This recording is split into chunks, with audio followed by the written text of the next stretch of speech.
Yo, yo, yo, what up, what up, what up, what up, what up? You know what it is, man. We doing the live call-in show. Uh, I'm doing cardio right now. If you wonder why I'm moving, someone says inspired by FitX Fearless. Yeah, that's the homie. That's my dog, man. I know FitX for mad long. And the one of the dudes who helps him run his business, who works on the back end of his business, is somebody who used to work for me, and I mentored him for like, I don't know, 10 years now. And I meet with them like every Friday. I meet with him every Friday to actually help him build Fit's business, man. So those are homies over there, man. And yeah, I definitely copying off of him with this. Only nobody's gonna take the shirt off. It's gonna be about we money maxing, not looks maxing. You feel me? We money maxing over here. You know what I'm saying? But shout out to the homie Fit, and shout out to the first person to join the stream. He's in the Demetrius Bayak. Okay, his first name is Demetrius. How much y'all want to bet he's black? Type in the comments if you think he's black. If you think Demetrius is black. Are they making white Demetriuses? I don't know. Maybe, shit is crazy out here. I think it's almost 2025, man. New shit is happening all the time. You know what it is. Hit the like button. And if you want to join the stream, the link is in the description. If you want to join the stream, let's go. What's going on, player? And he's black. Y'all knew it. What's going on, homie? What's up, Demetrius? What's up, Brandon Carter? I'm chilling, man. How you? I'm good. So my day off work. Oh. Yeah, so I just wanted to pick your brain a little bit. So I'm in a rock and a hard place right now. I'm trying to see like what I should do, as in what my next move would be, well, like my career and everything. So I was looking into starting to being a stock trader. I was watching a couple of your older videos, and I was wondering if I should do stocks or if I should go back to being a technician, because I used to be a technician for about 5 years. I working at Toyota. So I'm just wondering if I should continue doing the technician thing. And if I was going to do the technician thing, I was going to move on to being a mobile mechanic because I want to have my own business. Okay. So I was wondering what would be the best move. Should I continue on that route with just being a technician and move on to having my own business as a mobile mechanic, or if I should do stocks? But I used to do Forex for a little bit, but I didn't really get into it that much. So I just wanted to know like what would be the best move. I can give you a little bit more details if you want. You want to be a full? Nah, that's a lot of details, man. I think I got it. Let me be clear though. You want to be a full-time stock trader? Yes. Okay. What kind of experience do you have in that realm? I have no experience at all, actually. So I'm actually starting. Okay, yeah. So then it makes it super simple, brother. Go get the job. Because this man it's not easy. It's super difficult. It's super difficult. Most traders don't, statistically 90%, it's like 90% of traders lose all their money initially, right? And the ones I know who are good, I know a few people who trade full-time, who's making a lot of money trading. Most of them are the people who make big money trading. Most of them already got some money. Right? And even the people I know who make some money, right? 5, 10K a month or something like that. Just some. It's not nothing, right? But it's those people, they typically have jobs or businesses or something like that. That's what it. I've never seen someone without a job go full time in the trading and make money. Even my boy Greg, Young Candlestick, when he was learning how to trade, he was working. You know what I'm saying? Okay. He was working for years, and then he got now he trades full time. But it was like years of working while he was learning, and he lost all his money a few times. I'm the only person I know. People ain't gonna believe this, right? Because whatever, but it's the truth. I'm the only person I know who made money their first year trading. But it's also I didn't need the money either. So because trading is a very psychological thing, right? Because if you think about it, really think about it, the stock is gonna go up or down, and you're making a bet, and it's really like a 50-50 shot. It's almost like a coin flip. It's a little better because you have probabilities are involved and statistics are involved, right? But is as good as a coin flip, right? But be that as it may, you should still, if everything is equal, right? You're betting the same amount each time, and you keep your emotions in check. You know, if you flip a coin 50% of the time, I mean, you flip a coin over a long enough period of time, it's going to be like 50-50, right? You know, it's going to average out. So all you need is like a little bit of an edge, and you should be profitable. But the reason people can't is because of emotions. You know, it's the emotions, and if you're trading for the money, your emotions are going to go haywire, homie. You say you traded Forex before, right? Yeah. Did you experience any of that, like emotional? I did, but I didn't really use a live account. I mostly used the demo account mostly. So yeah, yeah, and I got that's a not lot even of the same. signals. That's not even the same because Yeah. there's no emotion there. Like that's the thing, being able to conquer your emotions and stay calm. Okay, so you're saying that you go down the mechanic route because like it's going to be too much time to do the trading route then. No, not do too much time. It's like you're betting everything on something that's super risky that you've never done before. Okay. You know what I'm saying? Like your whole future is going on, is based on something like risky that you don't have domain expertise in. You know what I'm saying? Okay. Yeah. That makes sense. That makes sense. Hey, get the job. And if you want to trade a little on the side when you have, you know, try like swing trading, because you're not going to be able to day trade if you got a full-time job. But you can like get a little bit of money, take some swing trades there, and get your feet wet if that's something you want to get into, right? But you want to have money behind it, man. You Right. know? Yeah. Okay. Yeah. All right. City you in, homie. All right. Thank you, man. Okay, cool, man. All right, peace. I'll let you. All right. All right. Yo, what's good, everybody, man? Dude was in the waiting room as soon as we got on. Usually take a little bit of time for y'all to muster up enough courage to jump in the live room. And then when it's time to go, there'll be like 8 people in there that I got to kick out. You know what I'm saying? I got to go. You know what I'm saying? But yeah, man, listen, like the video. Listen, I want to talk to you about, your 2025 goals. So hold on, wait a second. First of all, let me address the super chats. You know, somebody give me money, man. They gonna have my attention. All right. Are sales tactics effective for pulling girls? Funny you should mention that. So I knew this dude. Did I say his name? Yeah, I say his name was Big Mike. I don't know if Big Mike still on Instagram. Big Mike, pause. Hold on, let me see if he's still on, and if his name is still Big Mike, pause. Is Big Mike on here? Yeah, Big Mike. That's the homie. 2.3 million followers. So he owns the largest marijuana fertilizer company in America. At least he was at the time. And I was cool with him. Oh, so I see Sway in the room. Sway, you got to put your camera on, man. I got to know what I'm getting into, man. I'm gonna let you in right after I answer this dude's super chat. But Big Mike, Sway left when he heard he had to put his camera on. He was like, fuck that.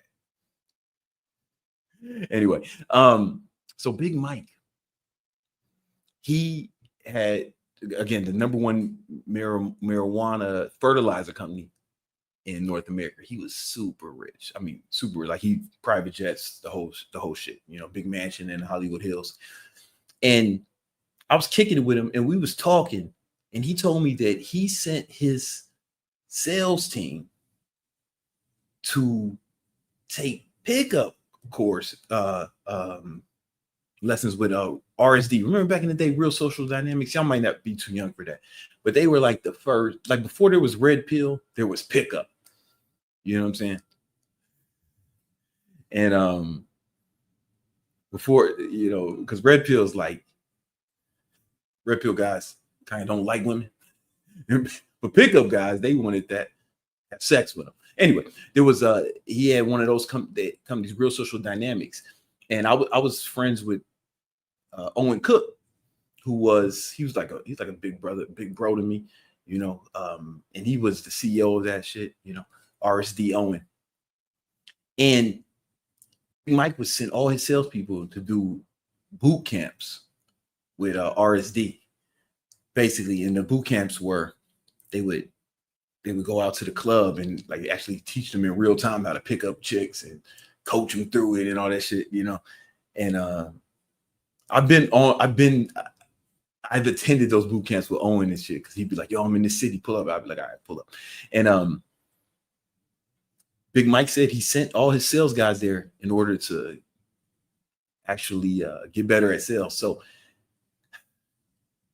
I say all to say, yeah, it's super similar.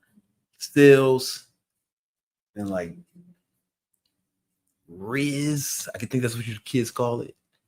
In my day, we used to call it macking. Like if you out macking. Sales and macking are super similar. There's some differences, but they're super similar. I think some of the principles are applicable to both. Like, for example, if you're good at sales, right? The way I teach sales, and I think the best sales coaches teach sales in a way where it's like you want to make sure that how do I put this? You want to ask them questions that get them to sell themselves. All right. You want to ask questions to get them to sell themselves. And it's the same with the girls thing, right? You don't really want to persuade them. You want to get them to persuade themselves. I'm trying to think of a good example that won't get me canceled. Well,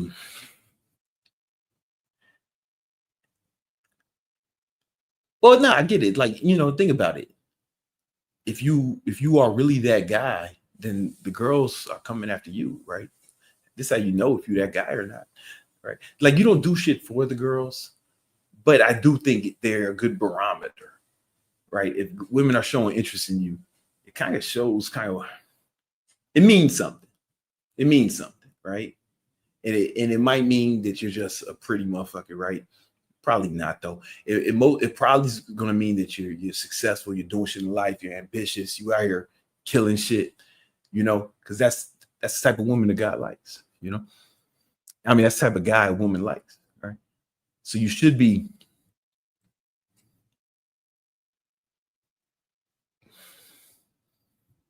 Because I've said this wrong in the past. I've articulated myself poorly trying to get this point across. You don't do things for the girls, right? But it's almost like a good judgment of how good you're doing in a lot of things, in certain areas, right? Even so, but if girls have no interest in you, right, it doesn't mean that you have no redeeming qualities, right? It just means certain things. But in certain aspects of life, you're probably doing pretty well. You know, you could think of it like that, like a litmus test. Demetrius is back. What up, man? So a bunch of people tried to join a second ago, but I don't know. If y'all having problems with the link, let me know. Demetrius figured it out. What's up, bro? So, yeah, I just looked back in the live. I didn't mean to cut you off like that. I was, yeah, but yeah, I'm in Tampa actually right now. So yeah, I live in Tampa. But What's up? I want to ask you another thing too. What's up, man? Do you know much like about like MLMs and stuff? Yeah, I'm not a fan. Okay. I'm not a fan because it's like literally I don't want to say a pyramid scheme, but it's a pyramid style program. And you end up, you know, trying to sell your friends and family and shit. And I just haven't seen a whole lot of people be successful in that. I think MLMs are good for people who want to have a business, but don't really know how to start their own. So they fucking join one of these things and then they can say they have their own business, you know. Maybe, okay. I mean, listen, with the right amount of gumption and tenacity, you can succeed at almost anything, you know. there are very few legit scams in the world, right? Like with the right amount of jumps, with the right amount of fire underneath you, you can succeed in most endeavors. Yeah. All right. Yeah. The reason why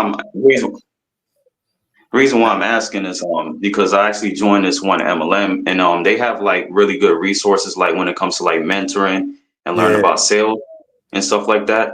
And they just have like a really good community. So I was just kind of I just wanted to know like clubs, you might meet some people who are on some.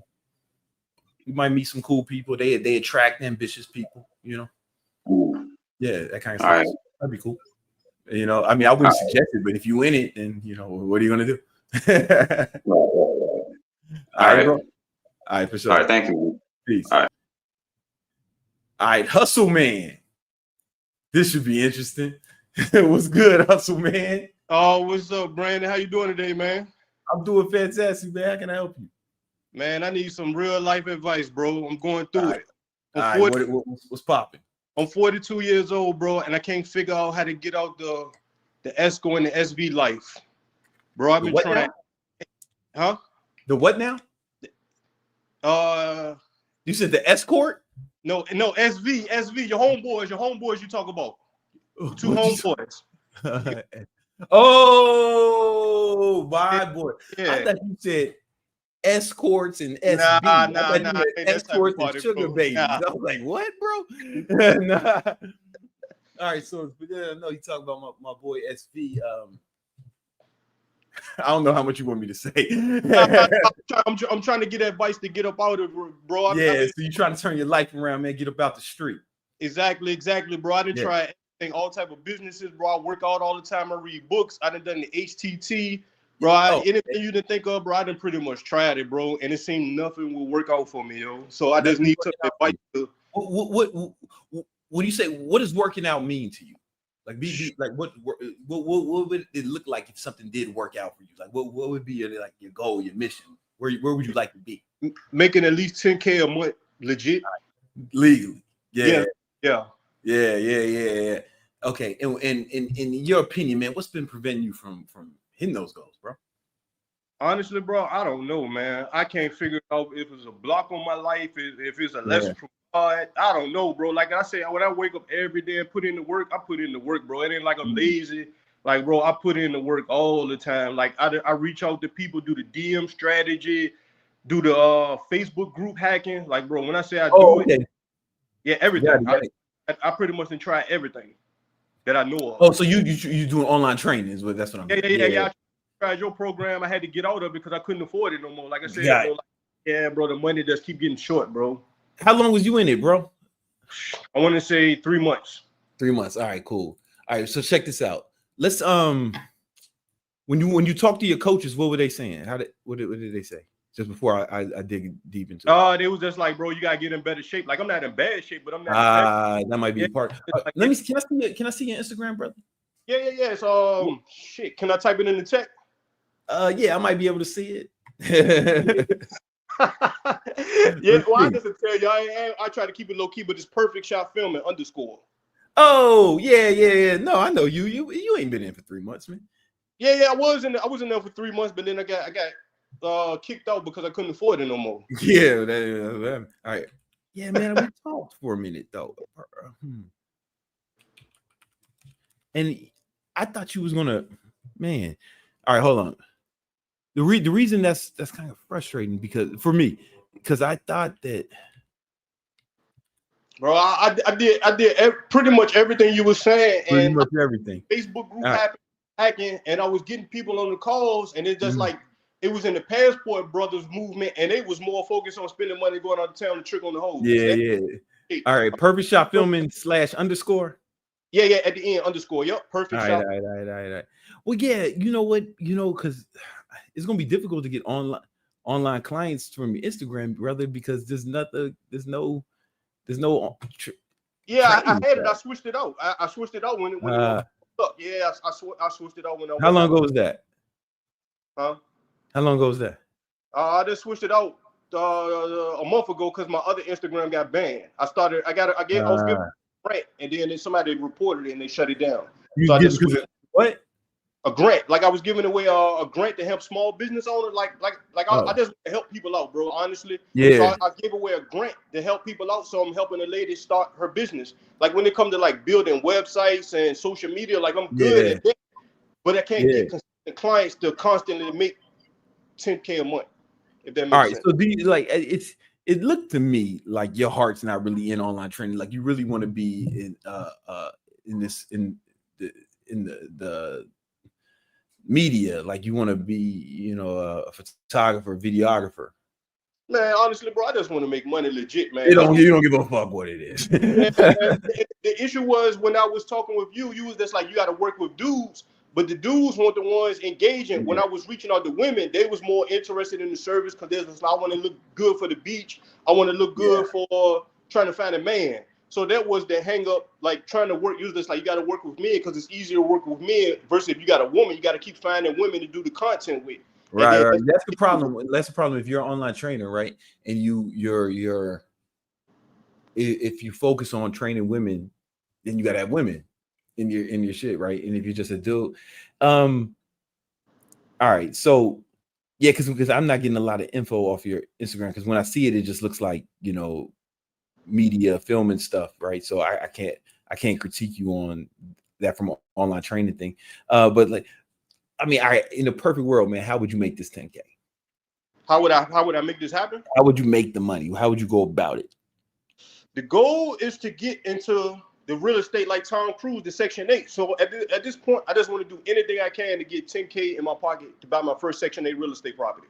All right. So you just want 10. All right, 10K. All right, cool. Yeah, man. Like I got a goal in the plan, but it's just like I keep hitting a roadblock. I might get to a point where I might get 2,500 or 5,000, and then no clients will come through for a month or two.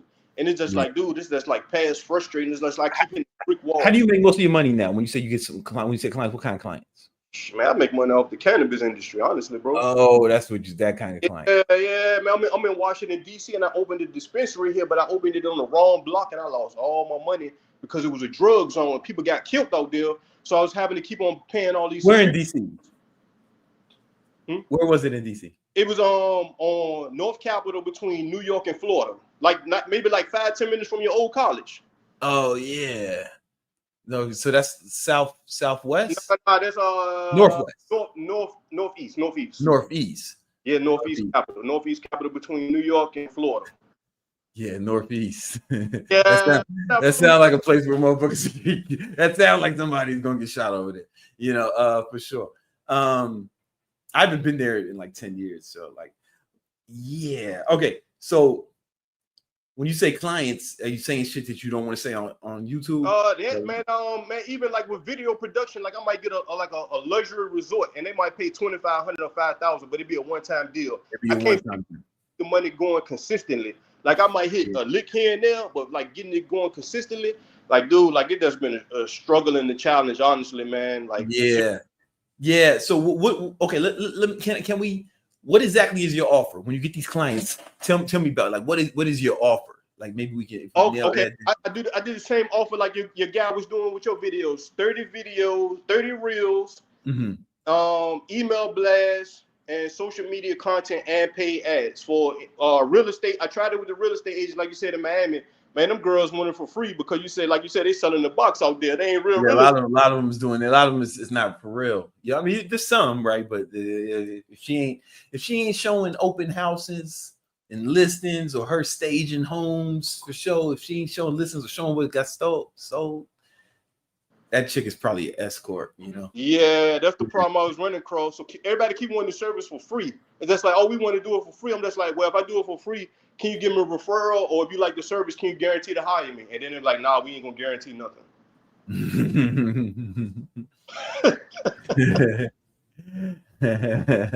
Brian, bro, like all you need is 10K, right? Like 10K is not. I know it sounds like a lot of money, right? And I remember when it seemed like a lot of money to me, but if what you're doing is not reliable, okay, what's your marketing strategy for first of all? What's your marketing strategy? Cold email blast, Instagram DM, cold calling. I run paid ads. I know you said you can't run ads if you're making less than 10,000, but it's just like for online training, right? But did you get any money for the paid ads? I got one contract 2 weeks Yeah. ago, it was like $1,200. How much did you spend on ads? Man, I spent like $7 for it. Why don't you do that again? Man, I've been doing it. I keep on click, man, dude. Man, you know, I dropped $300 on it. I ran it up. There's like, if you find something that work, put the Yeah. And it didn't work again. And that's that. Like, yeah, sometimes it's luck, right?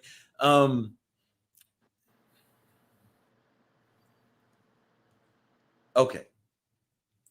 If you just need $10,000, right? That's step number one, right? Right.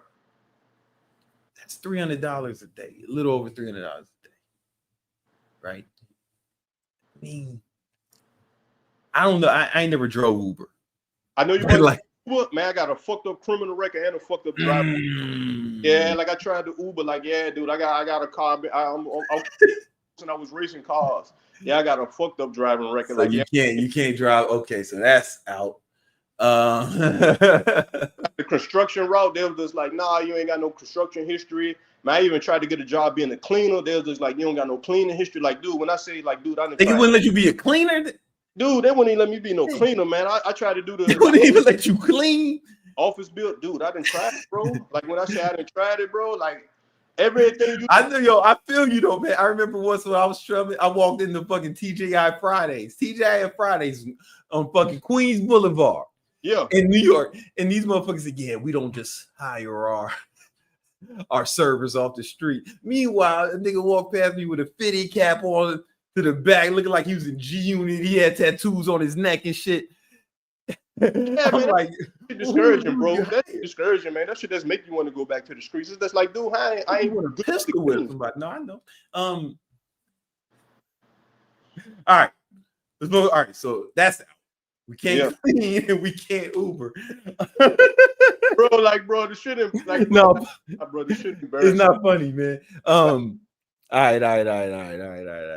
So now it looks like we got to get you some more video clients because that seems to be what you best at. Like I'm looking at your page and I see like some good shit, man. Like this shit look like it's quality, you know? Thank you, man. Yeah, like I put in the hard work for that. Like at the time when I first started that, I was making good money from the cannabis. So I just was traveling the world for free and making money, like staying at the luxury resorts. But it just like now the cannabis dried up. It's just like, man, I need to figure something else out ASAP because, and it's just like, honestly, bro, you're the only person I feel like I could call on YouTube and try to talk to them about this. Like, I watch FedEx, like he don't come from the streets like you. He not from Chicago, so he wouldn't understand this.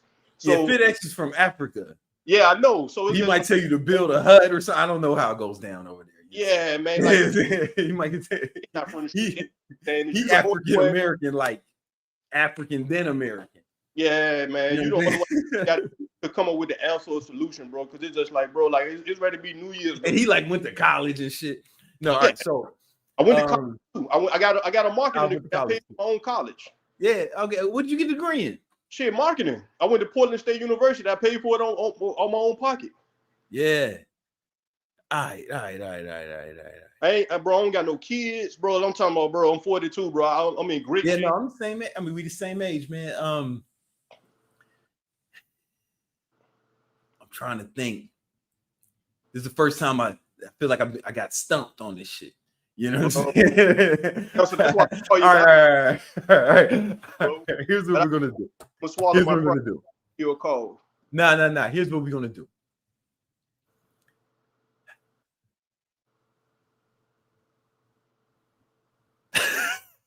I haven't learned how to grow a photography business. Okay, this is what I want you to do. I want you.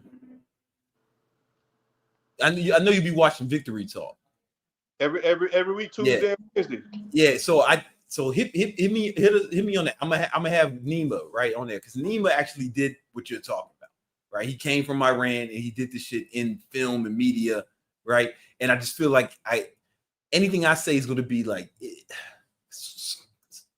partially speculation, but if I can get someone who has more domain expertise there, I feel like I can help you better that way on tomorrow. Okay. I'm gonna have Nemo on tomorrow. Yeah, just leave it. Just hit the chat. Let us know you in there, and then I'll ask Nemo. I'm gonna hit him up. You know what? I'm gonna hit Nemo right now. Man, I be hitting Nemo on Instagram. He'll respond, Yeah, I take his advice, and then I try and it don't work, man. Like I ain't gonna lie, bro. Like we gonna come up with something. Yeah. Tomorrow we got my man Perfect Shot filming, and he needs some advice on, building his film business and shit. And you just think about it tonight. He said he tried a lot of shit you told him, and it wasn't working, man. But we need to solve this problem tomorrow. All right, let me know what you come up with, and we'll put our heads together. Pause. All right, and we'll figure it out. I really, for real, I just hit him. You know what I'm saying? I appreciate it, bro. I know you be joking around a lot, but bro, I take your advice in serious, man, because I seen where you came from. I watch your story, you come up, and it's just like, bro, like I even took your advice on the ebook. I tried to sell the ebook, it ain't work, so then I gave it away for free, and people was just like, yeah, man, I'm making money off it. And I'm just like, damn, like, yeah, motherfuckers took your shit and made some money. Yeah, bro. People using it and making money, which I'm happy they making money, but it's just like it ain't working for big money. We gonna turn this around, brother. I just followed you on Instagram too. Your new account. Seems like your old one must have got fucking. You said it got shut down because I was already following. Got shut down, bro. So I know you said you don't got a media company, and I know you got your own video team. You got your guy in London. You got in London. So it's just like, what is I could do to be a service to help you out to where, man, dude, I can make some money to where, like, bro. I appreciate the offer, but nah, he's like, I mean, I got that shit because if I pay you to do something, then I'm taking money off out of the pockets of my team members who've been with me. Neiman and them been with me for years, and it's like we got most of that shit covered right now. But let me think, man. We're gonna come back to that. All right. All right, appreciate your time, man. And I check in tomorrow on the victory call and then see what we can put together from there. Sounds good, brother. Hey, thanks again, man. I appreciate it, bro. All right, man. Peace. Peace. One man said they won't let him drive Uber, man. I was like, all right, man. Now we running out of options. We gonna figure it out. We got Sway, man. Sway got his camera working. What's up, homie? What's going on, B? What's going on, man? What up, man? First of all, shout out to Perfect Film. I know that guy. I met him off the live chat from Victory Talks. Okay, that's what's up. So I got a quick question, B. Like a family. We becoming like a family, man. All the victinators. That's what's up. So I got a quick question. What's up, man? So I've been trading for like 3 years now. I started seeing dope results 2 years in. As you said trading or training? Trading, like trading money. Yeah, trading. Yeah, trading. Right, cool. First of all, what you trading, man? What you trading? So I trade indices. So it's the derivatives off of like futures, like YM, but it's like NAS type shit. So I did the Cardinals. Which one you trade? Which one? Well, Nazita is the wife, so NAS 100. That's my baby, Nazita. Yeah. I love her. All right. So that's my main pair I trade. So I made a lot of money the second year trading because I used prop firms. I had like $600K of capital. Come on. And I was going crazy. Nice. What prop firm was you using? At the time, it was the Funded Trader before everything shut down and all that shit went left. Before all the regulations. I still got like FTMO because I got like peoples in Bulgaria. I just used them, get the cut, blah, blah, blah. So the issue I had is I was making good money, and then I did the cardinal sin. I start enjoying the fuck out my money. Oh yeah, you did. Yeah, you did. Coming from nothing, bro, and like seeing. How much money did you make? So some payouts was like 19K. Another payout, Bitcoin, 23K. Because remember, I'm risking 1%. 1% is like $6,000. So I'm risking 1 to get to a 1 or 3. I'm just just banking. Yeah.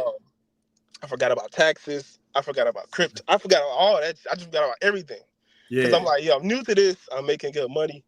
And I started enjoying it. So I had got a high rise in Atlanta. Got a place in Miami. Got two cars. You had 2 places using Atlanta and Miami. I was doing a lot. You sound like a trader, man. I was actually about to hit up Perfect Fit to start doing my videography, start showing lifestyle, but I never got around to it. Yeah. All right. So as you know, everything shut down. Now, since I spent all that, my income, not my income, but my expenses has like increased crazy. Yeah. And trading, as you know, It varies. It varies, especially if you enjoy. I know exactly how the story is. Now keep going though. It varies. It varies, and shit kind of went left. It went left. I'm not gonna lie. Once everything shut down, we had to scramble. Everybody was scrambling to futures, options, and I had to try to figure it out. And it took me a while to figure it out. But I was depleting the money because my overhead was too high. Because you increase your lifestyle. It's too much. Increase your money. That's what you don't do. That's what you don't do. But those of y'all listening, and I don't want to, my man, Sway, I don't want you to think I'm clowning you when I say this, but I just want to give a lesson to everyone else because I'm not clowning you. You know what I'm saying? I understand. If y'all watch my old videos of me in fucking Queens, I had the cat George running around and shit, and I was doing all this. I was a millionaire back then, but I kept my expenses low for years. So this is what you're gonna do next time, Sway. Because if you did it once, you can get it back, right? But I kept my expenses super low. I was only wearing, most expensive shit I had was like some Jordans and an Apple Watch. You know what I'm saying? And and I did that shit for years, stacking the paper until my assets could pay to increase the lifestyle. Yeah. And that's what you do. It's like you don't want to use, because trading is still earned income. Yeah. So you don't increase your lifestyle on earned income. You increase your lifestyle of passive income. Yeah, that's what you learned. Hey man, you young though? How old are you? I'm 25. Oh man, you young. Nah, I'm sorry. like, the beauty of it is you fucked up young, right? Imagine if you was older and you fucked up that shit. You ain't got a lot of time to get it back, you know. Nah, that's true. But my question to you is now I want to, as you know, with trading, you got to have multiple streams of income. There's no such thing as just fucking trade. There's no such thing. Yeah, I mean, listen, bro. I don't know nobody. I know one of my boys. I don't know if he wants me to say this publicly, man, but he made over $1 million this year trading futures. You know what's his name? You already said it. He was already a multi-millionaire, right? Like that's how it works. There's something about that, you know. Like you got to trade it. You got to already have some money to make money trading, but it's not because you need the capital. Because he did it with a prop firm too, right? So it's not you need the capital. You need it to not be as important to you when you trading. True. You know what I'm saying? Because I would imagine as the money got low, your trading probably got worse, right? Oh man, because you needed it. I got scared to it. I'm not gonna lie. I'm like, let me do 0.5%. You know, let me not do 2% this trade. Let me hold off on that real quick. But you didn't need it. But the thing is, when your expenses are low, you didn't need it. And that's why you were successful. I did need it. So now I got rid of the apartment in Atlanta. Now my question to you is, I'm looking to either two things. So I was looking to just start a product-based business, which was going to be like a CBD product for traders to help them with anxiety, depression, all that good stuff. Or I was looking to start building my personal brand, showcasing my results, and start doing like a mastermind type of thing in Miami or something around that nature. I know product-based is a little bit more work because I kind of already started.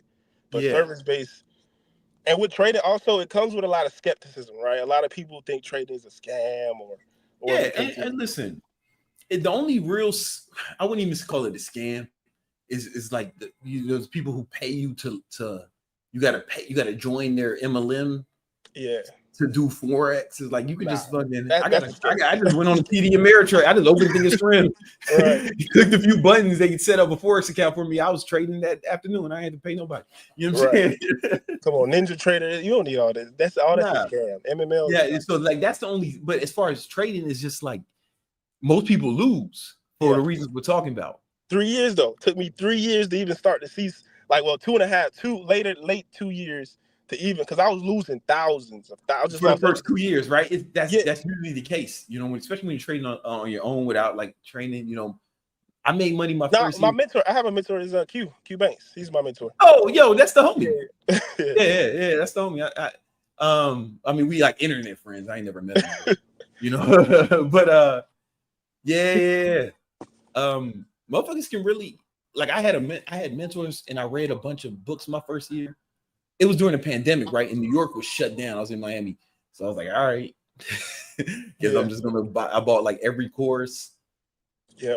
Went through fucking every course available, you know. And I made I only remember what I made trading futures, but I made 20 grand that year. But I didn't need it. It was just like something to do while the fucking world was while New York was on like straight lockdown. While New York was looking like I Am Legend, it was something to do. But I didn't need the money. I think that's a big part of it, you know.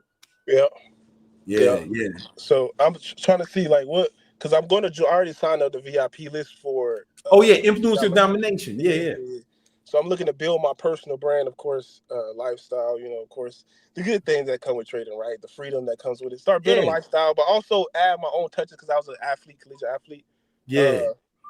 I played ball, so I'm add the fitness in there and all that other stuff. But the only thing with that is it's hard for me to sit down and focus on it when, like for online training, right? For me to get $10,000 a month, I need 32 clients when I could just go hop on a chart, draw a trend line, wait for the break, and make money. You know what I mean? When you made a lot of money trading, it skews your perception of money. Yeah, you know, it really changes the way you look at money. Like, something that I've never talked about because I just feel like a lot of people can relate. It's numbers on the screen just moving. It's like, wow, once you made some good money traded, it starts fucking with your perception of money. And I don't know that it's negative or positive, but it changes it. You know what I'm saying? Yeah. And kind of like no, never mind. I don't want to say it. It makes you realize what's that? Yeah, money's not real because it's just numbers on the screen. Yeah, it's not real. The Bitcoin. That's what it's in your wallet to your bank account. It's not real. It's just it's kind of like it's kind of like in the Matrix when Neo said there ain't no spoon. Nah, right? Ain't no spoon. You know, and you kind of realize that. Now that being said, sometimes that spoon hits you in the motherfucking head, and that's what happened to you. Because I've been there too. You know what I'm saying?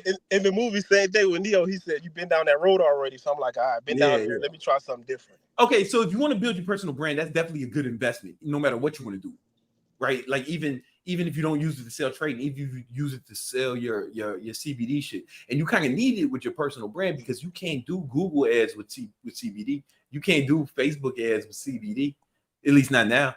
You know, so like your paid advertising will be a personal strategies are limited. You know, so if you want to start that company, man, like that's the biggest limitation on that. You know, because it's difficult to sell ads. So you have to do it through Instagram, and you can get. I mean, there's other ways to do it. You can pay influencers. You can pay, you know, for sure. But what I would do is, I mean, whether you do that or anything else, building a personal brand is huge leverage because there's the reason these influencers with big followings are always fucking selling some shit because these companies know that they can make money off of them, right? Like I saw that when I started my supplement company. That's when I started online training and shit. I was like, all right, I need to build myself up. I need to be that. I need to be the vehicle, right? If you got eyeballs, if you got eyeballs, people who know you, like you, and trust you, then you can sell anything. You can sell other people's stuff. You can just sell other shit that you use, right? You know, like people have bought shit that I've just recommended. Right. You know what I'm saying? And it's like because I'm trying to figure out what will give me the oh, my bad. I didn't mean to cut you off. No, it's all good. And even back in the day, like even when I had like 100,000 followers or less than 100,000 YouTube subscribers, right? I remember it came to the point where I would start hiding shit in the background of my videos because people would ask, "Yo, what's that? How can I get one of those? Where you get that at?" And I was like, "Oh shit!" And I wasn't gatekeeping. It was just like a distraction. You know what I'm saying? But that's how it is. If you have influence, it makes things easier. So for those of y'all want to know, man, I'm dropping this new course. It's gonna be not a course. It's gonna be a program where I'm gonna work with people to help them grow their social media. It's gonna be called Influencer Domination Accelerator. I'm gonna give you guys all the game, all the sauce on how to grow on YouTube, Instagram, TikTok, and Facebook. Motherfuckers are still making money off Facebook, man. Don't get it fucked up. Yes, motherfuckers are making money off it, but you ignore that part anyway. But we doing it, and you know, we got like there's some shit that I'm really gonna give y'all some behind the scenes like sauce on how to do it, and everything else I've had in the business world has been for trainers, but this is gonna be for anyone who wants to grow their following. And if you have a business, you should definitely grow your following because it's It's free advertising. Well, when you start that, I had planned on starting a 12-week year because that's one of my favorite books. 12 year. Oh yeah, So I've read that before. Yeah. What's your thoughts on? Actually, first and foremost, this shit actually tastes like nail polish. Beef. I never. It's not gasoline. It's nail polish. It's this shit nasty. It's gross, man. But that should give me a little extra something, you know, when I need that. That's the ketone A. See what I'm saying? But you see what I'm saying? Like you bought some shit because I recommended it. Yeah, that's true. That's right. And like, see, that's what you need. That's what you need. That's especially true though, because I do take the ECA stat because I'm trying to get shredded before. And if you build that trust with people, you know, you can sell stuff. This is why this is how The Rock became a billionaire, even though it was like movies and shit, or not The Rock, but The Rock, but also like Kylie Jenner and all these other motherfuckers, right? Because of social media. These are the social media stars are the new motherfucking TV stars, or you know, straight up, you know, it's democratized now. Stardom has been democratized. Nah, that's facts. I was just looking but I appreciate I was just looking to what would give me the most leverage on my time, because right now I'm looking, nothing really gives me an ROI compared to trading. Yeah, are you still making money? Are you back to making some income? I'm right now I'm on phase 2 FTMO, working on 400K right now. Okay, all right, cool. Yeah, cool. But you never know that. You gotta wait. Yeah, you're gonna qualify. You qualifying for the new. Yeah. Hey man, that's cool. Hey, just get back on. You did it once, you can do it again. It's just at the same time, I would seriously try to find a way to make some money where you don't need this. This money's not a big deal to you. With the money, you know what I'm saying? Because if it's a big deal, like your rent's on it, you're gonna get too emotional. Yeah, because I tried to. Last question. I tried to.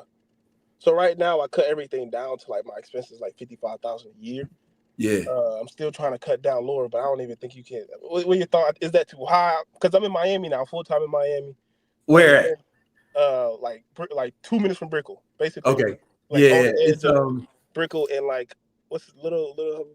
I mean, I don't know. I mean, I don't know how much money you're making, brother. You know what I'm saying? You know what I'm saying? Like, I don't know how much money you're making. So I can't tell you what's okay.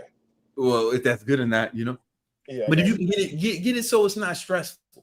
I got That's what I'm saying. Like I never let my expenses get to the point where they're stressful. Right. Because I need more, because it takes away brain power. Well, a couple months that shit wasn't stressful. That shit was easy. It was, you know, I learned. Yeah, you learn. Now, next time you start making money, you keep your expenses low, and then you start investing in other assets that will make money without you working, right? And then if you want to raise your income, you can do it off the money from there. That's the game. Okay. Damn. One more question, Pete. I'm listening. All right, there's more people on here, brother. I know, last one. So also the third business idea was a SaaS company. So I have a EA that kind of automates trading for you. Also want to do a subscription-based model for that. I mean, if it works, listen, if that really works, then you won't. If it really works, I'll put it like this. That's going to there's going to be skepticism there. And if it really works, you won't need to sell it, right? Because the people I know who have something like that, they don't sell it. They don't even talk. They won't even tell people about it. Like secret. You know what I'm saying? It's like some secret. Me and developer was like, nah. But I was like, but if it works, fuck it. You won't need to sell it at all. Yeah. Well, I appreciate it. I appreciate it, B, man. I've been Influence Domination. I'll be talking to you soon. All right, that's what's up, Sway. Holla at you. All right, peace. David G in the house. Thank you for your patience. What's up, player? Yo, what's up, man? What's up, Brandon? Yeah, no, super excited to talk to you. Let me just tell you a little bit about me. I'm out here in Colorado. I do some contracting. I do Windows contracting, and I got my real estate license. So just trying to stay on that baller. What did you say? What was that? You said a word that started with a T? I do, and I have my real estate license. Oh, I thought you said the T word. No. I have my real estate license. I got Windows, and I do contracting. I'm trying to stay on the ball. Man, there might be some minors listening. All right. That's what's up, man. What's anyway? What's going on? All right, tell me. No, my bad. more than anything, I just got back from the gym, saw you were on, figured maybe I can pitch you a couple of deals, man. There's some cool stuff out here in the Springs, man. There's some all cool right, stuff. go ahead. We even doing Shark Tank. Let's do it. All right. Let me Shark Tank. Tell me about your deal. Look, this is just one. This is just one. It's on the market. I think you've obviously seen how like things are going. But this is just an example of where we're at out here. And this is like top of the iceberg. Like, this MLS doesn't show us everything that's there, but I'm gonna show you right here what I got. This is just me. Hopped on, I saw you and I was like, holy crap, let me do some research real quick. Let me see the deal. What you got? All right, this is one. This is in the Springs area where this is their asking price. It's been up for a couple months now. They've already dropped in price. This is a duplex. 1,300. This is Colorado Springs. Now, the good thing. Share your screen so I can see it. Oh, I'm not sharing? Nah. Let me try that. It says I'm sharing it. It has it right there. It says stop sharing. I see. I do see it now. All right. See it there? Cool. So, 2-bedroom, 2-bath, 1,300 a unit. Now this is pretty obtainable. This isn't too far from like downtown Colorado Springs. We're like down here, and each unit 0 bath. We're at two units. So I had comps in here. Basically, you're looking at anywhere from 12 to 1,300 is on the low end. I'd probably say you can at least get we're over 1,000 for sure. You talking about for this? What property are we talking about? This one right here, 320, 1,300 a unit. This is before negotiating. They've already dropped it 25, 30,000 a unit. How many units is in there? I can't see very well. It's 2 units. 2 units. Okay. So this is like because you're chasing low income housing. Yeah. Boom. Let me go to bat for you. Let me represent you. I'll do the research out here in the Colorado area, and I'll get you all the information for this property. But this could easily be a low income house. They only got one picture. This is all they got. I'll run in there. That's the asking price. Does it need any repairs? That's what follows up. Let me rep you. I get down there. I'll pick you. That's the part of doing business is me securing this deal for you. But how much you think I can? How much you think I can? Can I put section 8? Well, let's say I put section 8 people in there. How much would I make per month? I mean, minimum you're at right now. It's already leased, and you're already getting 1,300 a pop. If you're putting in low income, it's just going to keep going up. Colorado Springs is growing. Not many people are in it. This is 320. Yeah, an hour drive from here. This house this same property is worth like 5 to 520 easily. Yeah, it's listed by an agent. And, it is listed by an agent, but let me rep you. You know what I mean? Let me rep you. Are they open to doing seller financing? More than likely. Let me do the research. That's that's where the thing is like for me to commit the time. Let me rep you. And this is just one. I'll be if I'm repping you, I'm gonna come at you with multiple deals. I'd have to open up the software. No, you ain't opening up any software. This is all MLS, man. Yeah, no. But I got access to all that shit. You and I'm sure you do. But no, I just have to see. Ground. I'm boots on the ground. I feel that. I just first I have to see if that's like I don't know much about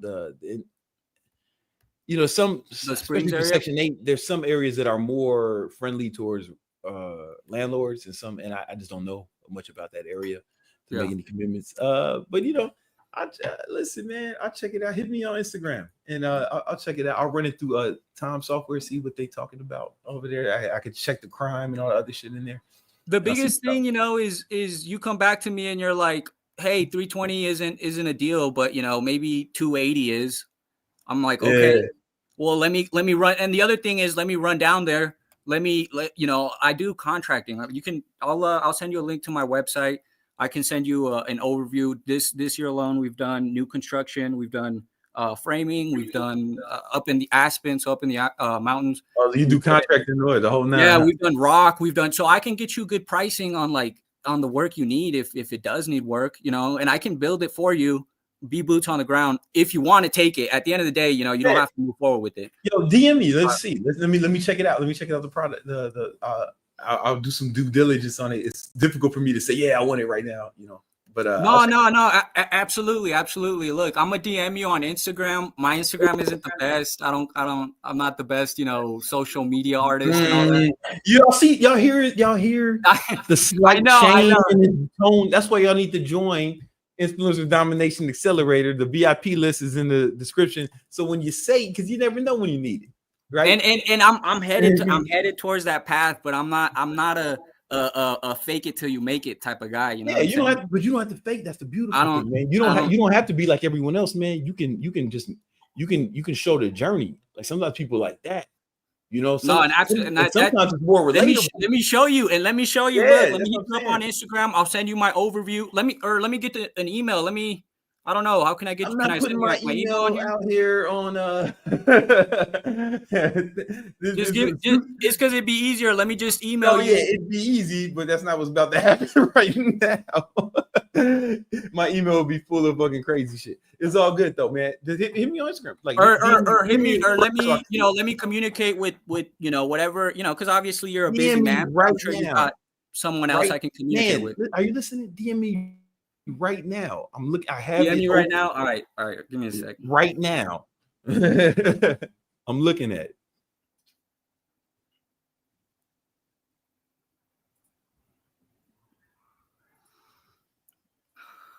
Right now. All right, I'm going.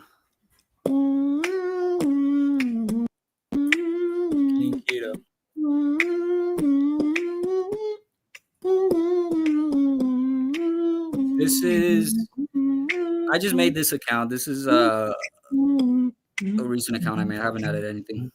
All right, man. Times are wasted. Where we at, man? I sent it. I sent you. All right, David.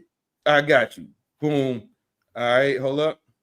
Now I'm a look. Just keep note of it. I'm gonna hit you up with all the information you need.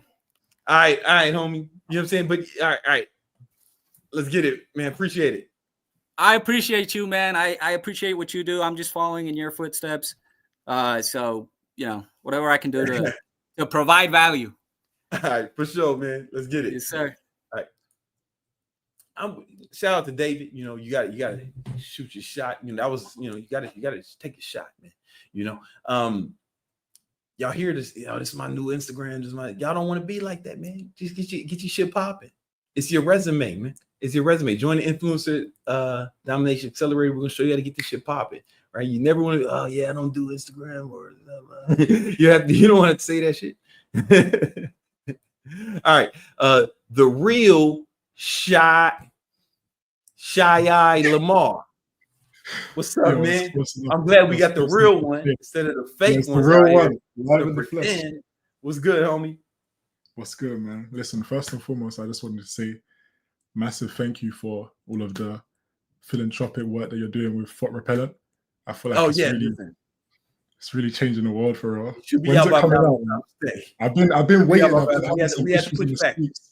Just, you know, things, you know, when you're putting together a product of this magnitude, you know, there's a lot of unforeseen things in the path, you know, that you got to eat, but we don't give up. We just, you know, it's okay to move the deadline, but you never give up on the goal, man. But enough about me, man. How can I help you, brother? So basically, I'm thinking about getting into fitness coaching. I'm getting into fitness coaching. Oh, okay. But at the same time, this is like new to me in terms of fitness coaching specifically, but I've been interested in nutrition for mad years. I've always been researching about nutrition overall. I started in the gym properly, consistently. I would say 2 years ago. I'll be listening to Victory Talks while I'm in the gym. Let's go. Smart man. Question, working your mind and your body. You already know. But the first thing I was going to ask you was, I guess, what's your opinion on me getting into fitness coaching? I don't know if I'm experienced enough, because I feel like I've gained muscle. Like I'm not massive. I'm not on your level or anything, but I'm still like, I went from being super, super, super skinny to now being a bit bigger? Like, do you feel like it's a bit That's early beautiful. for fitness coaching? You know what, man? All you need to do is be in better shape than your target market. That makes sense. And as far as experience goes, it's like the shit ain't fucking rocket science. You know, like the whole, it's like you give them a workout plan and you give them a diet plan, right? But the key is to make sure they do it, right? Yeah. Make sure they do it. So basically what we teach our students how to do is to set it up so they have their own app where they're like, for example, might be able to see it on like King Key. That's that cover my face. Right. So my clients are in there, right? And I can see everybody in real time. I can see what they ate, all their macros and everything. And I can see if they worked out today, if they skipped their workout, I can see everything. And if they fucking skip, I hit them in, hey, what's going on? Right. And or like, how can I help you? And I get them, and they have access to me, but my key is to make sure they do it. Because everything works. True. Like everything works. Things to make work. Like everything works. I've been training people for like over 25 years, man. So anything works, especially if somebody who's just like, you'll probably have to target people who were where you were, right? Guys who were like, we want to put on some muscle and like we're skinny, right? Them motherfuckers probably don't work out, right? So you can put almost anything as long as they get their diet right. Diet's the most important part. And your job is to keep them accountable. Like that's a big part of an online trainer is a glorified accountability coach. You get what I'm saying?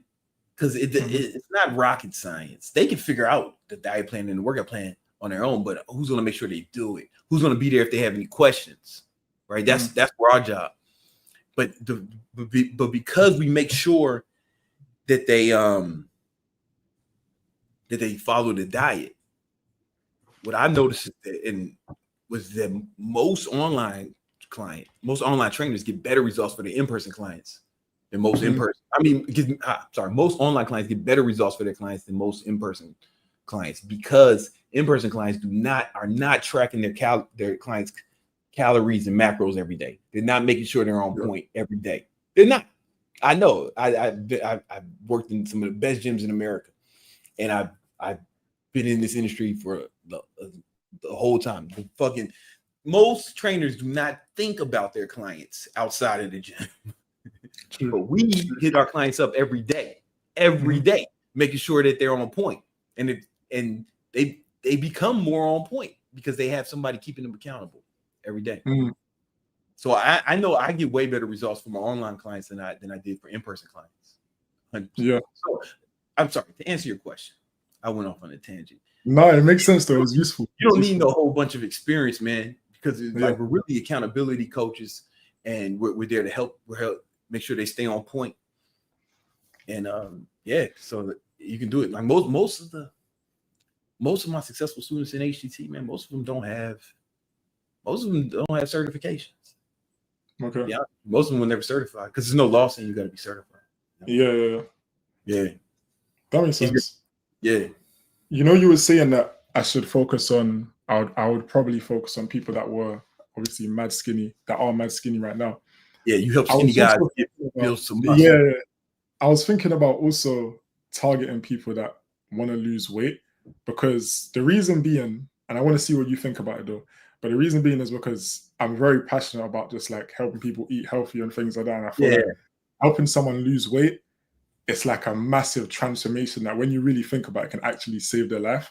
Obviously helping someone gain muscle is good, but I'm actually currently studying a couple personal trainer certifications to really understand on a deep level how to make people lose weight or help people lose weight. I ain't forcing no one. But do you feel like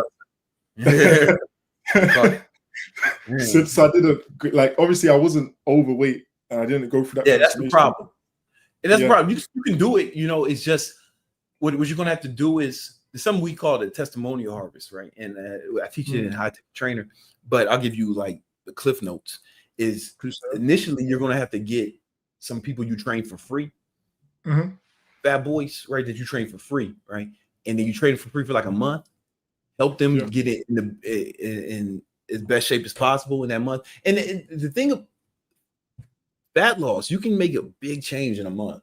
because fat loss, especially if they're fucking really fat, because people who are really overweight drop weight fast.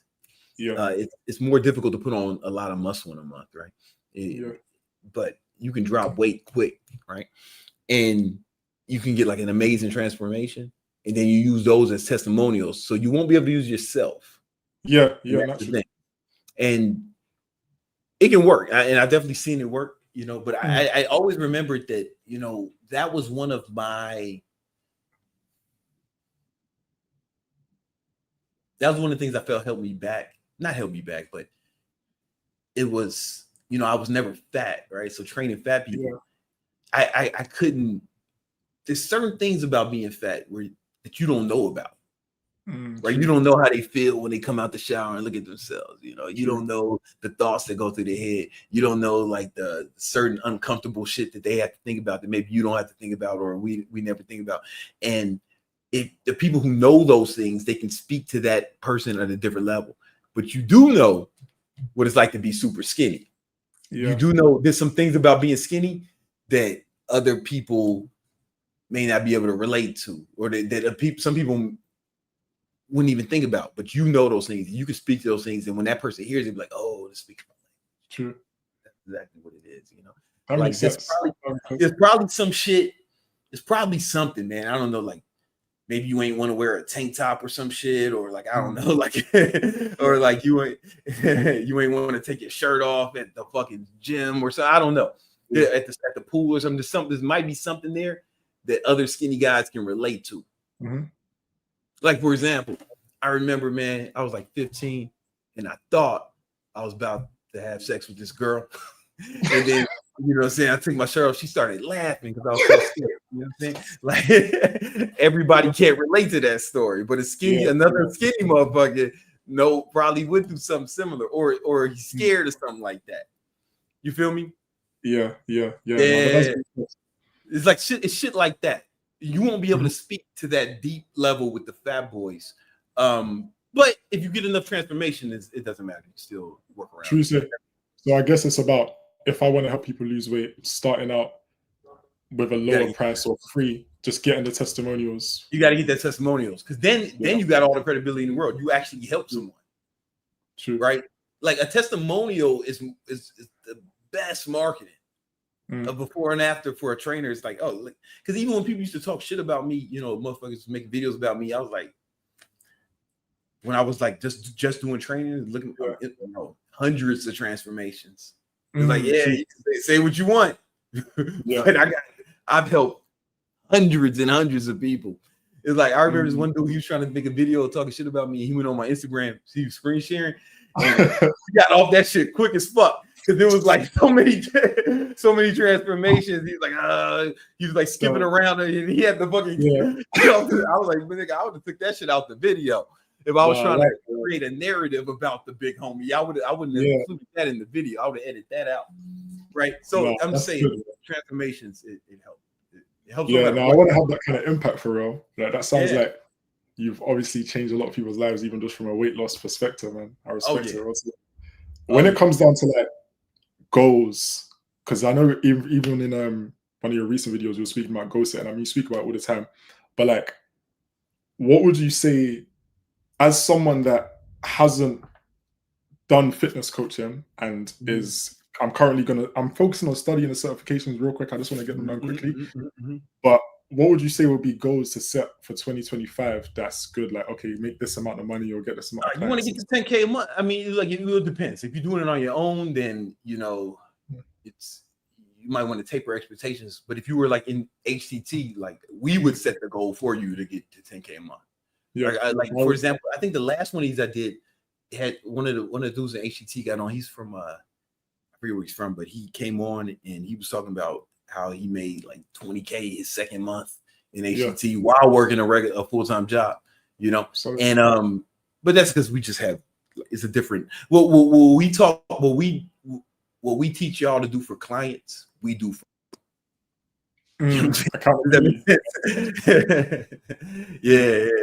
and but if you've never had experience before and you just do it on your own, man, I'll put it like this, man. I don't know you, right? Yeah. So I don't know what kind of tenacity you have, right? And Yeah, I don't know what kind of stick to itness you have, and I don't know how much gumption you have and how much you put into it, right? But I really believe in my heart, with the right amount of effort, there are very few limitations on what you can accomplish with the right amount of effort. I believe that in my whole heart. There are very few limitations on what you accomplish with the right amount of effort. But the right amount of effort may not be what someone is willing to put in. You get what I'm saying? Like for example, with the right amount of effort, I could I'm just trying to think of a fucking goal. With the right amount of effort, I could double my income next year. I know I could with the right amount of effort. But the right amount of effort to accomplish that goal would mean got to dump the girlfriend. Got to do nothing. Got to dump the girlfriend. Hey, tell my son, man, I see you next year, homie. I'm locking in. Like I'm not willing to put in that kind of effort, right? You know what I'm saying? Because it's discipline. People talk about doing things when discipline, but they don't talk about the sacrifice, right? It's doing things, and it's also sacrificing things. And there's some things I'm just not willing to sacrifice. So, like, if I looked at this, like, what would it take for me to double my income here? And like, I don't think I'm willing to make that sacrifice to double it. Fair enough. Now, it's for me to double it. Like, if somebody's made 10 grand last year, doubling their shit would be easy. It's like, but the double a way bigger number is different. Does that make sense? It does make sense. I can't set your own goals for you. You know what I'm saying? Yeah. I don't know what kind of heart you have and what you're willing to sacrifice. I don't know. Sure. For sure. Fair enough. I got one more question for you if you got time. All right, last one, man. The motherfuckers is in here. If you got time. But this is like, it's kind of a different note. Yeah. Oh. So I wanted to know, obviously, because you're someone like, what? What you say? It's gonna be some girl shit, ain't it?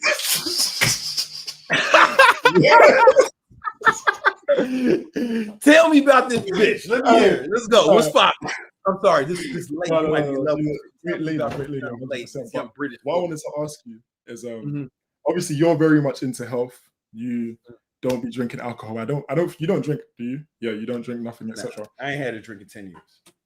For you personally, like in a relationship, is it important that your partner doesn't drink, or because I just want to know if it's not important to you? I don't give a fuck. And fuck, you know what I'm saying? Yeah. I'd be like, yo, man, yo, waiter, man, bring her another one. Yeah. You know what I'm saying? Okay, so it's not important at all. In fact, I'm glad she does. You know what I'm saying? She does all types of shit I wouldn't do, right? She got a bag of cookies in the pantry. You see, she drinks alcohol. She's a good person for sure, but like she does things that I wouldn't do, right? And I don't impose my views on anyone. If someone asks, like you, brother, you were asking for advice, that's cool.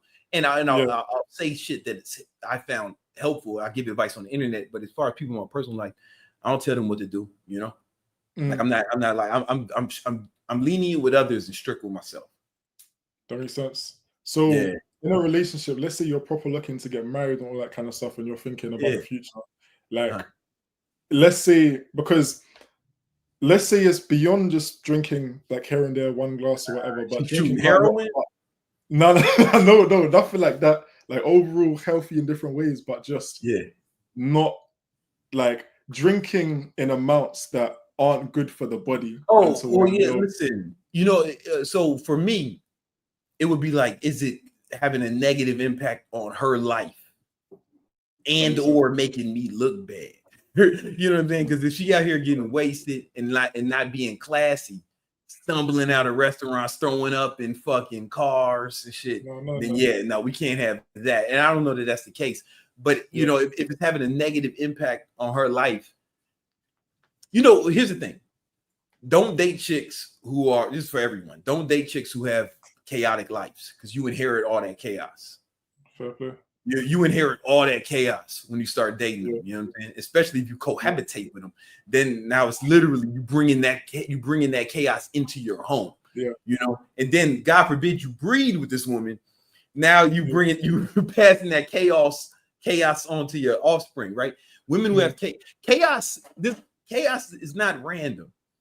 You know what I'm saying? Like, I mean, bad things can happen to you, but they should be like one-offs, fucking crazy. But I'm talking about like perpetual chaos, chronic chaos. That is a symptom of a bigger issue, shit they got going on, you know? And if she's out here drinking where it's past like, oh, I'm just having some drinks with friends, or if she's drinking past that point, then that's probably indicative of she's trying to escape from something. I feel that. You know, and I wouldn't bring that in my life, man. And I'm not trying to make jokes. I'm sorry if I can no, it's making sense. If I make it light of your situation, but like don't date chaotic chicks, you know. Now the problem is they give the best head. That's the problem. So it's a catch-22. But life is a game of trade-offs.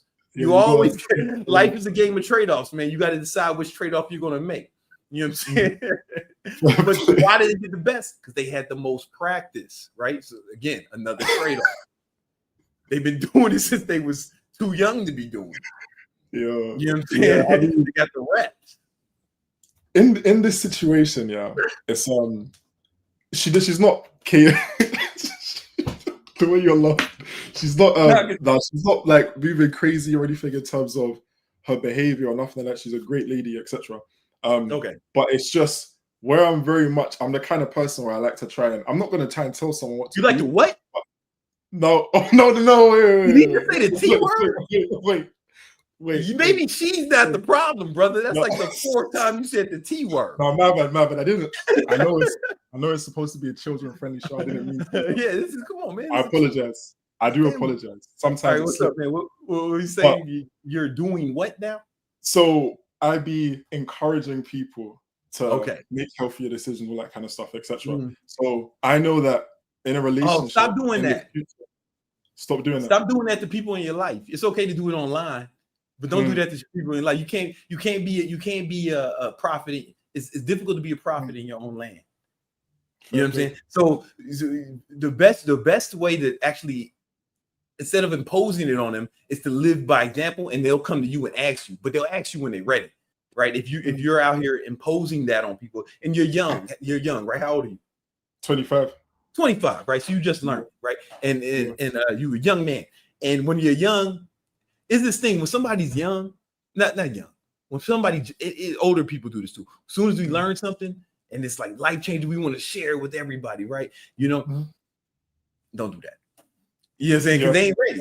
They ain't ready. If they ask you, then yeah, of course, right. But don't impose it. It be a beacon, like show them.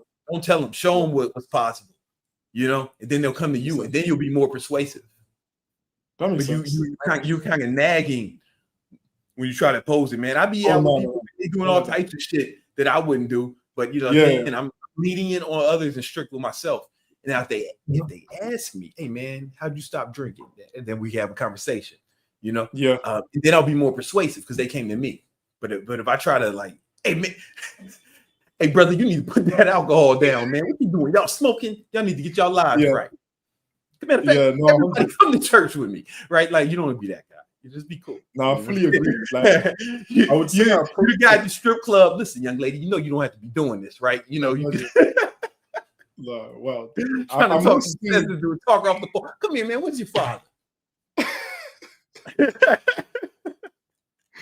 I'm sorry, man. I had some pre-workout before this. Go ahead. What was the question talking about? You're good, bro. But no, I feel like mostly I am like that because I do agree. You don't want to be imposing it and all that kind of stuff. But when it comes down to the relationship side, the reason I was saying that is because I know what kind of stuff I want to teach to my children. And I know I don't want to teach them that they need to be drinking and all that kind of stuff. Would you say that I'm overthinking that, or would you say that that's a valid thought process? That's valid, but I think you got to screen for that. as opposed to try to change people. You can't. Fully. Yeah, you can't make a cat bark. You know, you gotta exactly. You gotta screen. If that's something that you're serious about, you gotta screen for it. You know. Yeah, no, that makes sense, and that's basically what ended up happening in the situation. It was one of the ones where I realized that she didn't necessarily want to reduce her level of drinking, and to me, I knew I was going to be a bit much, like trying to encourage her not to, or whatever it was, and wanting to encourage my children. So we just had to end it. But I wanted to see if maybe I was tripping from your perspective. But it seems like, as you said, don't try to. Well, if you're looking for a wife, then and if you're looking for a wife, that's something that's super important to you. Then screen for that, right? Seriously, like you don't want to change people because you want to look for good matches. You know, 100%. And it wasn't anything about like bad about her or nothing. It was like everything was cool, but I just realized that there was just a misalignment in that way, and it was just going to create problems in the future, innit? So But no, I appreciate your advice, man. I appreciate the time. I don't want to take on. You in London? Yeah, London. That's one of my favorite cities, man. I can hear it. For real. Yo, I give you pro tip, man. Come to Miami with that accent, man. You gonna meet a lot of chicks who don't. There's a lot of chicks who don't. There's actually a lot of chicks who don't drink here and like go to church and really. Shit. Yeah, no, I'm telling you, they don't get publicized because the whores get the attention. But there's like a lot of chicks like don't drink and be up at 4, go to sleep at 9. Like I've met a lot, yeah. But you gonna clean up with the accent because I know because when I go to London, man, they think it's like fucking Chris Brown showed up, man. It's like Chris Brown hopped off the plane. No, it makes sense. It makes sense. Maybe I'll pull up to Miami. You should do that. Not LA though. Not LA. Not LA. No, it's an awful place. All right. Respect.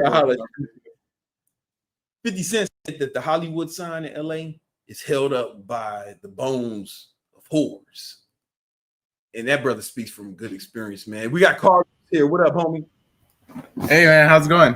Oh, what's good, man? Yo, so, man, drop shipping in this bitch was popping. No, not drop shipping. No, that's my fault. FBA. Yes, there's a difference. There's a huge difference. Can you tell them what's the difference? When I get asked a question about drop shipping every day, and I'll be like, nah. So drop shipping would be, say you ordered a can of deodorant from my store on Shopify. Mm-hmm. What I would do, I would order the can of deodorant from Walmart, and instead of Walmart shipping it to me, they would ship it to you.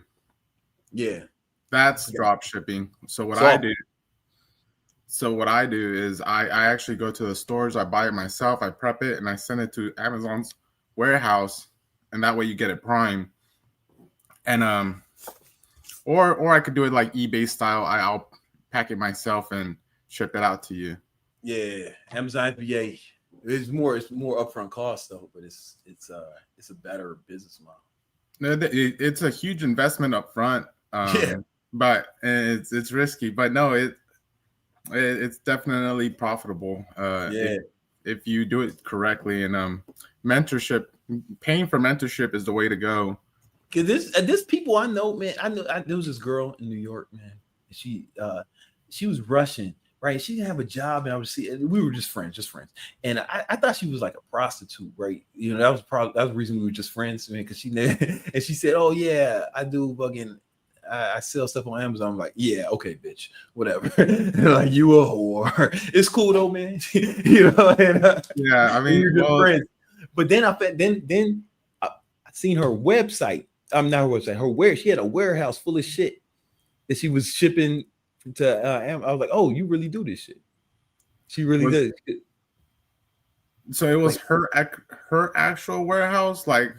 I don't know if it was hers, but she might have been renting space in. I don't know how it works, you know, like how that exactly works. But she said she would go to different fucking places, and she was doing arbitrage and like get shit, maybe find shit on sale, or she would get some shit wholesale, put it in a warehouse there. That's where she would pack it up and do all the shit she needs to get ready for FBA, and then send that shit to Amazon. Oh, okay, yeah, then that's not her warehouse. That's Amazon's warehouse. But that's essentially what I do. Well, it wasn't her. Like, she was in there packing the shit. It was Amazon lets you use their warehouse. Oh, okay. She's in the warehouse packing it herself. Yeah, she was like packing this because sometimes she might get some loose deodorants or something. I don't know, right? You know what I'm saying? And like have to set it up. Like it was like she would be scanning shit. I don't know how it works. Yeah. Okay, then I mean, then if she's actually in the warehouse herself, then yes, that's like maybe a storage space or an actual warehouse. It wasn't like a. I don't want to say like a big ass warehouse. It was like a fucking food, you know. Yeah, no, but like a storage space. Yeah.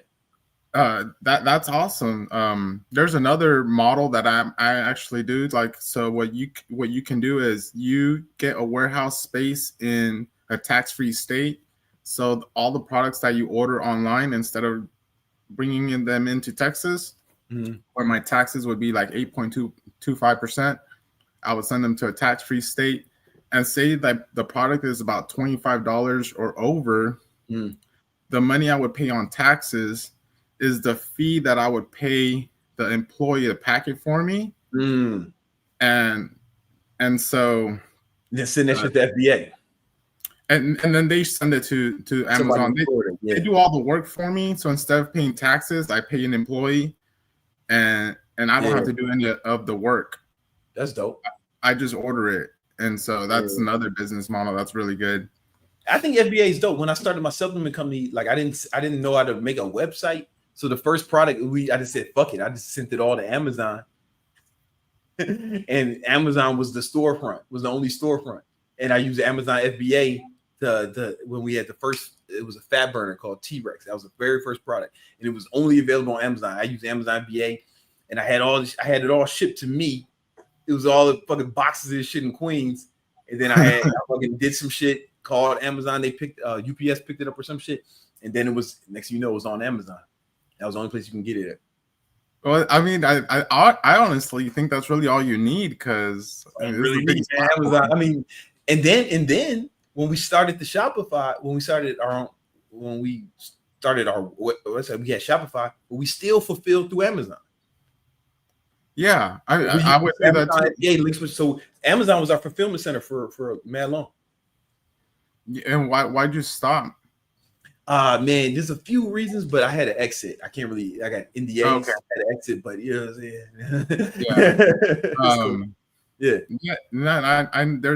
there's a guy I follow. He does the same thing. He sells on Amazon, but he has the Shopify website, and he actually does the way he works deals. He has wholesale, so he has a Shopify website, and he has wholesalers that he contacts them. And he only sells on Amazon, but his wording, it's the strategy he uses. He'll tell the distributors, like, hey, I have multiple channels where I sell through, because some people don't want to sell on Amazon, but he's like, I have multiple channels. Amazon's just one of them. Check out my website. And so the website is just a drop shipping website.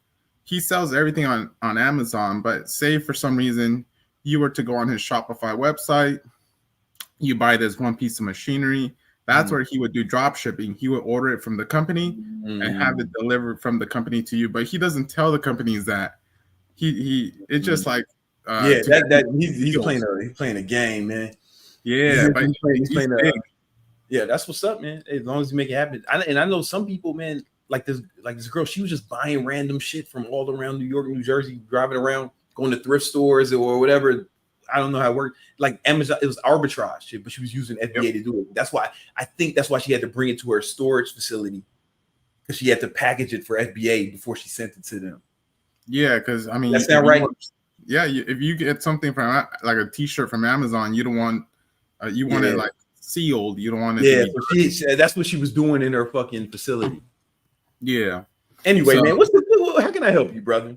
My fault, man. We over here talking about different ways to get money, man. My fault. Well, how can I help you?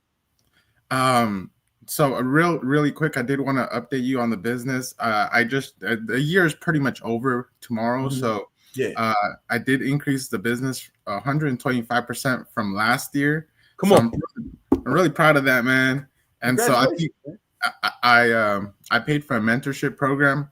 Okay. So I'm gonna go into like a bigger group of bigger sellers. I'm really excited to learn, man.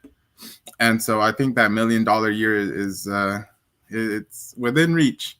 Hey man, that's exciting. You know, the thing about mentorship, especially if you already got some shit popping, it's like little ideas can make big moves. It's kind of the way I like to explain it is like if you're driving fast, if you're driving slow, you can have one wheel on, you can be smoking, you can be drinking, having a conversation. When you start driving fast, motherfuckers, you might turn down the radio if you start driving fast because you got to concentrate. You ain't doing nothing else, right? So, but because a little turn, you can go far. If you turn a little bit when you're going fast. I say that is a good thing for you. You're already going. So if you get like a little piece of advice that gives you a little bit of momentum in another direction, it'll make a big move because you're already going fast. So that's what's up. Yeah, he's the main guy. He's already given me some really good ideas on how I can grow, how he can see that I can grow exponentially. So, oh man, I'm really excited about this next year. Man. Congratulations. And so my first question is like I do have. I would share some of my results on my stories on Instagram with my friends. And then people started hitting me up as in like, oh, how can I get into this? However, I know what it took for me to get where I am. And I don't think most, if not any of them, have the personality or that drive to and you can really lose like big money. Like you can really lose a lot if you're not all in. So, like, first off, how do you know someone is worth your time? Like to just help them out? You trying to help them out for free? That's another thing. I don't have time to commit free. Yeah, just tell them that. First of all, just tell them that, and then you decide how much your time is worth. You know what I'm saying? You say you put a price on your time, you know, and if they don't, the thing is, you know, if you're gonna coach them in what you did, you know, you want to make sure that they get good results because it's discouraging if they don't, you know, and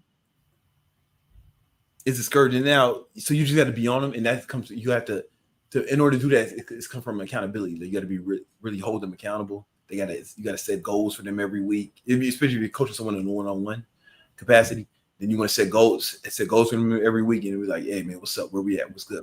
You know, yeah, maybe even set up like a fucking board or something. You know, like a project management tool with them. Like when I coach some people one-on-one, which is very, very. I do online fitness coaching, right? I still coach some people fitness coaching, but sometimes people want like some different kind of one-on-one mentorship with me, and if I do that, I set them up like I give them a version of the victory vision shit, and then we fill that shit out together. And now I see it every day, man. All right, here's this week. What's up? Where we at? You know what I'm saying? And so I would do something like that. I would probably give them the fucking victory vision planner, fill out the goals with them, and then every week they got a roadmap. So they I don't want to hear no excuses, you know, and it's beyond them. And then also if they fail, they know it's their fault, right? If you give them all the tools and you give them all the support and they fail, you can sleep with a good conscience. You know what I'm saying? And they won't be pissed at you either. They're like, oh yeah, that I could have did better. So you think I should first put a price on my time if I even decide to do it? If you want to do it, right? If I was you, I probably wouldn't. You know, just because you're already making money, and you know, if you really think you can do $1 million this year, I do. I know I can. Yeah, then let's just maybe. Then it sounds like anything else is just a distraction. You know what I'm saying? Yeah, I feel. I'm sorry. Go ahead. I would say no. You know, unless you feel like you have the bandwidth to do it. And I like coaching because I've been coaching people since I was 16, right? So I really enjoy coaching. But if you don't love it like me, you know, then it might just be a distraction from what you already got going. You know. In the future, I do want to have like a coaching program, because there's so much opportunity out there, and there's some people who I've met, like I have been in the same situation that I was in the past. I'm like you have what it takes. You just need direction. You just need direction, and that's dope. You know, and maybe it's, you know, you might want to just take some people under your wing at first. I don't know. I don't know. If I was you, I would put a price on it. You know? Okay, I would have to figure out a price. And then you had based off how deep you want to go in it. One of my mentors, one of the first guys I paid to mentor me for like a whole year, is a dude named Matt Gallant, and he charged me. In retrospect, it wasn't a lot of money to him, but it was just enough. I guess he probably looked at his hourly rate. Okay, $1,400, and all he did was get on Zoom with me once a month, and he would answer my text or something. But he wasn't even going as intricate as we. Right. So maybe if you don't mind doing something like that, if you feel like they're worth it, you know. But I had to beg him, you know what I'm saying? You know, I had to do that. Like he reluctantly, you know, he did it reluctantly. And, you know, Matt made $50 million last year with his business. So he was doing it before he was making that kind of money. Like I don't think I could even hire him now for something like that. But at the time, you know, I think he felt like, I talked to Brandon for once a month for $1,400. All right, no big deal. But I don't think it was a big deal for him. I don't think it was money he felt. It's just he needed to make it feel worth it, you know? Well, it sounds like you really had that initiative. And these people right now, they don't have that level of like a desire. They're just no. Everybody wants it, but you know, everybody wants it. Yes. But there's a difference between wanting something and like I will do something. I will. think Patrick David talks about want and will. Yeah, or like just like it's a must. You know what I'm saying? Yes. Like you don't get what you want, you get what you have to have, right? So if it's just a good idea, you probably won't accomplish it, right? But if you have to have it and you act like it, there's very little that can stand in your way if you're willing to put in the effort. But if you gotta have it, you'll put in the effort. You know? Yes, and that's how I feel about this milestone of mine. That $1 hey, million. Man, I know what's gonna happen, Brandon. I know it. Hey man, I'm excited. I'm excited for you. I want to see. And I can't wait to tell you one day that I hit the mark. Finally, I can't wait to hear it, man. Let's go. Keep us posted, Carlos. I will, sir. So that was really my question. There is just, you know, I do have some people asking me for help, and I don't know how to tell them no. And I also wouldn't even know. Like, I'm not gonna do it. I won't even bother asking. Yeah, it's gonna be a distraction, bro. Listen, man, we got some other people. I lost track of time, and I don't have much time, so I want to get to see some of the other guys. All right, thank you for your time. All right, brother. Yo, congratulations on the success. Hit it. All right, same to you. All right, man. I probably should have said this earlier for those of you who have been waiting, but I gotta go after this guy, and I'm really sorry, guys. I'm really sorry. I kind of lost track of time. I apologize, man. We're gonna be doing this again. I'll be here on New Year's Day probably, because I don't drink, so I won't. I apologize for it. I should have told y'all earlier that I got to leave at 7, and now y'all done waited, man. I'm sorry. I gotta FaceTime my son, man. We gotta break the cycle of black fathers neglecting their children, man. And you, by y'all not getting your questions answered, y'all help break the cycle, man. It's bigger than us, bigger than you. It's bigger. It's for our people. What's up, man? What's going on, bro? What's going on, Rayford? Big Brandon Carter. What's up, man? Man, I gotta ask you about your health again. I got some questions about your stomach. Yeah. When you worked out your stomach, your definition, you have like straight lines. What top 2 or top 3 exercises for your stomach that you felt really put the emphasis on that definition? It was one thing I did that's different for my abs is, along with the regular ab stuff that I was doing, like the 10-minute ab videos, that was like conditioning, and it will build your abs. But I also did heavy ab work. You get what I'm saying? So like leg lifts, stuff I couldn't do more than like 15 or whatever, like leg, and add the crunch, the rope crunch. So what happened is my abs got thicker. You get what I'm saying? They look like little baby fists. you know, like, and it's different. So the beauty of that, even when I gained a little bit of body fat, you would still see a little bit of abs because they were pronounced. Some people are afraid to make their abs thicker, but I went for that look, you know, and that was by lifting heavy with the abs, as well as the other stuff that I was doing, but the heavy ab stuff training. Okay, because you did the Roman twist. You always all that stuff is really good, but okay. I think what you're talking about came from the rope crunch and the leg lifts. Probably mostly the rope crunch. The rope crunch. Watch my videos on it, because most people do the rope crunch wrong, or not wrong, but ineffective. You know, but the rope crunch, that was my favorite ab exercise for a long time, and I stopped doing it because I was like, okay, the abs may be thick enough now, right? You know what I'm saying? They got to worry, like, oh, okay, let me chill. Okay.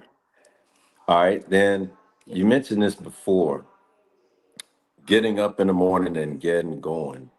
You said that the caffeine really got you going. Now, you mentioned before that you'd add like 1 or 2 pumps of something to your coffee, but you said the caffeine pills. Oh, this is or the caffeine. I've been changing. I've changed it around so many times, right? So it sounds like a kind of collection of what I've been doing over the years. I'm sorry. Was there a specific question? I don't know if I cut you off. I apologize. Oh, no. I was saying that with the caffeine pills, do you feel that, because I want to say you said that you could have been slightly addicted to it, but my thing is you're using it first thing in the morning. Yeah. So do you feel that because you're using it so early and you're active, that you're burning that caffeine off by a certain time? I don't know. I'm not sure.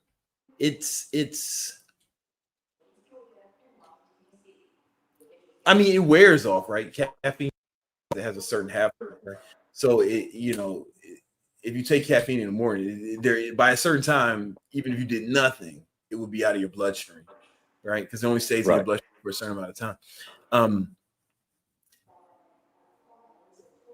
So yeah, I think it's just that, whether you burn it off or just let it. Like I'm not even sure that burning it off is the thing, right? Okay. I know it's in your bloodstream, right? But it's only in your bloodstream for a certain amount of time. Okay. And then on your keto diet, yeah, I've seen episodes where you chug donuts down your mouth back. Oh, the old guy, the old guy. But now, what methods help you stop eating sugar? Did you reduce the amount of sugar, or did you switch over to the artificial sugars? What method or process helped you get to the point to where you only eat sugar now twice a year? I mean, what was effective? I mean, I didn't even have it this year, bro. I didn't even have the cheat day this year. Like I was at mass shows and I was like, man, because I know I get tired now if I get it. If I eat sugar now, I'm gonna get tired. I was like, man, I don't want to be all fucking lazy after this shit. So I said, fuck it. I just didn't do it. I had planned to do it, but when I got there, I was like, no, I don't want to do it. So I didn't even have a cheat meal this year. Yeah, I'm at the point where I'd rather not do it, because the last few times I would have a cheat meal, I'm just so not accustomed to eating that kind of stuff that it made me so tired that I didn't even feel good. Like I was just straight lethargic after it, because I just don't think my body was ready for all that glucose. Wow. Yeah, because I'm just not accustomed to having that much in my system. So it had a real negative effect on me to the point where I was like, man, fuck this shit. I don't want to do this. Damn. So what was it that helped wean you off the sugar? I mean, I don't think I was like legit addictive. I think that's the thing. You know what I'm saying? Like, I don't think I had a big problem. I mean, I liked it. And sugar is definitely addictive, right? Right. Yeah. Hold on, man. Somebody's acting crazy in the chat, man. You gotta go time out, man. That's shit. Yeah, I just don't think I had I didn't have a big problem with it. So there's that part, right? But also cravings go away, man. Cravings go away after a while. I'm telling you, I think weaning yourself off of stuff is more difficult. I think moderation is more difficult than abstinence, because when you have it sometimes or a little bit or special occasions, then you have more cravings after, right? So, for example, after the last cheat day, I didn't feel good after. I didn't feel good like immediately after, but the next day I was like craving sugary shit the next day. And I was like, oh, this is what it's like. I remembered, oh, this is what it's like. I guess this is why it's so hard, because these cravings come back. Like I was wanting all types of fucking sugar. I was craving pastas and bread. I was like, normally I watch my girl eat that shit and I had no desire. But after the last cheat day, I was watching her, I was like, man, yeah, that should look good. You know, damn, I wish I kind of. And I was like, oh, Okay. this is what everybody's going through all the time. Okay. Okay. All right. But all after right, a while, the cravings go away. Okay. Well, So man, you that was yourself a little bit when you do it. You tease yourself, man. You tease, and it's difficult. It's difficult to do things moderately that are addictive, right? right. Think Right. about it. What sugar's addictive? Everyone knows that, right? And think about all the addictive substances in the world. Who does it moderately? It's very few. You know. I don't know. People say that. I know some people who say they do cocaine moderately, but it's not as moderate as they say. I know that, right? I know, you know what I'm saying? Like it's difficult to engage in difficult in I'm sorry, some words in addictive behaviors moderately because of the nature of addiction. Okay. You know. All right. Well, man, I ain't gonna hold you up, man. That was the main thing about your stomach, man. The lines in your stomach. Thank you. Perfect. Yeah, man. the rope. So you say the rope crunch. Rope crunch. crunch. Watch my video and just type Brandon Carter rope crunch. It's Rope crunch. man. I do it a little different than everyone else. All right. All right. I appreciate it, Brandon. All right, for sure. I All holler right. you. Yes, sir. Brian, I gotta go, man. I see you in the waiting room. I gotta go, man. I gotta talk to my son, man. He waiting on me. You know what it is. But guys, I'm gonna have I meant to have a schedule for this week. I will definitely have one. 2025. We gonna have a schedule when I'm gonna do this so we can everybody knows what's up. It's gonna be dope. I appreciate you guys who showed up.